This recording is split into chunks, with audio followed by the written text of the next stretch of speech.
یا ایھا الذین آمنوا لا تدخلوا بیوتا غیر بیوتکم حتی تستأنسوا. اب اس حوالے سے بہت سے جو احکام آ رہے ہیں، یہ سورہ نور اور سورہ احزاب ان دونوں میں معاشرتی احکامات ہیں. معاشرتی احکامات میں خاص طور پر وہ جو ایک آیت آئی ہے سورہ بنی اسرائیل میں، وَلَا تَقْرَبُوا الزِّنَا إِنَّهُ كَانَ فَاحِشَةً وَسَاءَ سَبِيلًا. اس زنا کا سد باب کرنے کے لیے اسلام کے معاشرتی نظام میں بہت دور دور تک اقدامات کیے گئے ہیں.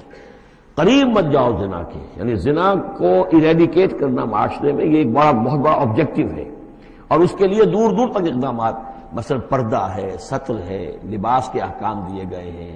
معاشرہ جو ہے ہمارا جو ہے وہ مکسڈ سوسائٹی نہ ہو، مخلوط معاشرہ نہ ہو، مردوں کی ذمہ داریاں علیحدہ ہیں، عورتوں کی علیحدہ ہیں.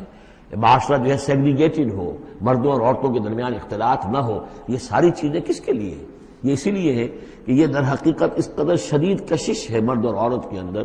یہ اللہ نے جو دو جنسیں بنائی ہیں، اور اس میں یقیناً جو سیکس کا معاملہ اتنا پورٹنٹ موٹیو ہے کہ اس کو اگر پوری طریقے سے، جیسے گھوڑا بہت منہ زور ہو تو اسے بہت باندھ کر رکھنا پڑے گا اور بڑا اس کو کنٹرول کرنے کے لیے محنت کی ضرورت ہے، اسی طریقے سے اس سیکس کو ڈسپلن کرنا اور صحیح انداز میں اس کو جو ہے ہارنس کرنا، اور اس کے لیے یہ ہے کہ غلط راستوں سے اس کو بچانا، اس کے لیے بڑے دور دور تک احکام دیے گئے. اور یہ پورا معاشرتی نظام اسلام کا اسی بنیاد پہ اب قائم ہے.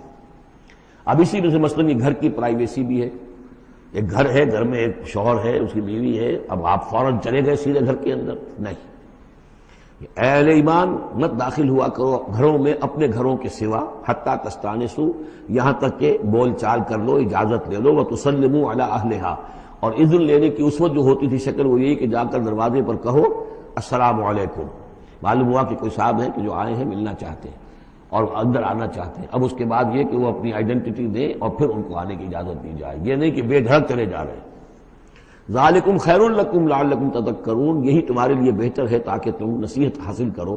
فإن لم تجدوا فیہا احدا فلا تدخلوها، اگر اس گھر میں کوئی نہ ہو تو پھر اس میں داخل مت ہو. حتی یؤذن لکم، یہاں تک کہ تمہیں اجازت دی جائے. جو گھر کا مالک ہے وہ اگر اجازت دے کہ ہاں میرا گھر اس وقت خالی ہے، تم اس میں جا سکتے ہو، ورنہ یہ کہ خالی گھر کے اندر جہاں کوئی نہیں ہے داخلے کی اجازت نہیں ہے. وَإِن قِيلَ لَكُمْ، اور اگر کہا جائے تم سے ارجعوا، چلے جاؤ، لوٹ جاؤ، اس وقت میں ملنے کے لیے تیار نہیں ہوں یا میں اپنی کسی مشغولیت میں ہوں، فارجعوا، تو لوٹ جاؤ. اب دیکھیے یہ آداب ہیں. ہمارے ہاں یہ ہے کہ آپ پہنچ گئے، نہ ٹائم لیا ہوا ہے، نہ پہلے سے طے ہے، آپ سمجھتے ہیں کہ مجھے ریسیو کرنا اس کا فرض ہے. کیوں نہیں ملا؟ اس نے انکار کر دیا تو اس کا مطلب یہ کہ بڑا متکبر ہے اور بہت یہ جو ہے شخص جو ہے. یہ نہیں.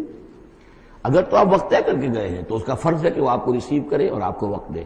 لیکن اگر آپ اچانک چلے گئے ہیں تو آپ کو اس کی پرائیویسی پر آپ جو ہے حملہ آور نہیں ہو سکتے. وہ اپنے کس کام میں ہے، کس مشغولیت میں ہے، اس کی کیا اہمیت ہے، آپ تو اس کو نہیں جانتے. اگر وہ گھر والا کہہ دیتا ارجعوا، وَإِن قِيلَ لَكُمْ ارْجِعُوا فَارْجِعُوا، تو لوٹ جاؤ. ہوا اذکیٰ لکم، یہی تمہارے لیے زیادہ پاک ہے، پاک بازی کا معاملہ. واللہ بما تعملون علیم، اور جو کچھ تم کر رہے ہو اللہ اس سے واقف ہے.